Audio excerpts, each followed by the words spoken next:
What's up is Flawless Flow, and I'm all up in your face because I want you to see mine.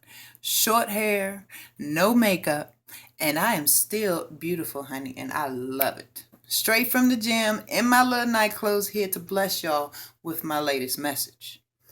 Understand this.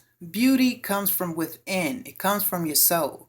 It doesn't come from weave, hair, whatever else you choose to do to yourself in order to make yourself feel better. Understand that you have to make your inside feel better, to look better and feel better on the outside.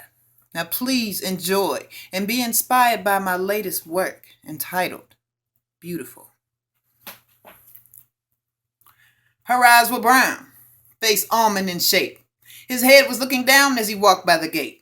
Neither knew the other, but they shared the same fate, bearing the burden of the weight of the path they chose to take. A rough one. Self-degradation. Reflections in the mirror caused them both humiliation. She's unhappy with her hair and her darker tinted skin. His weight has tipped the scales, acne oozing on his chin. They told her she was ugly, and her hair was just a mess. You should stay inside. Why come out? Don't even get dressed. His peers ignored his presence, passing him by every day, which caused his confidence to wane, taking his happiness away.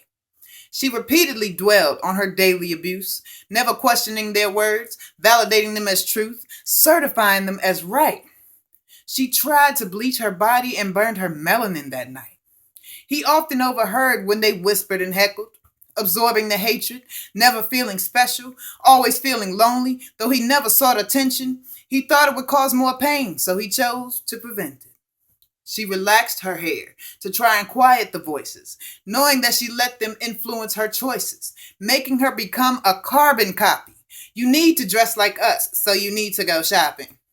She heard them and did just that, threw everything away and got a new wardrobe, in fact, all in an attempt to blend in with the crowd because the noise of all the chatter had become too loud. He was afraid of approaching the opposite sex, fearful of new torture, what pain may happen next, wishing for a girl to give him a chance, start the conversation, ask him to dance, hoping one day that he may have a friend or some kind of interaction so his life can begin.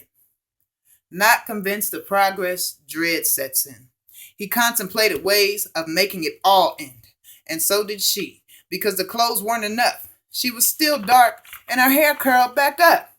She remained a target too easy to miss, so the swarming buzzards continued to pick, pushing her closer to the end of the ledge, imagining death as heaven in her head. The man in the mirror finally sees his face, beyond imperfections and personal dismay. Tears stain his cheeks as he cleanses his spirit, realizing life's too short not to live it. With his newfound pride, he got medicine for his chin, started eating healthy, and joined a gym. The fragile woman had had enough. She stood up for herself and shut the voices up.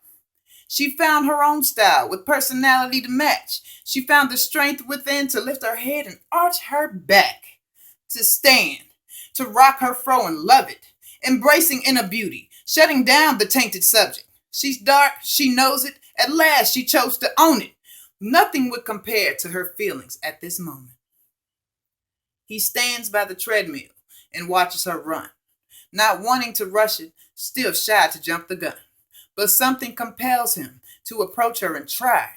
So he walks to her station and looks in her eyes. She's magnificent to him.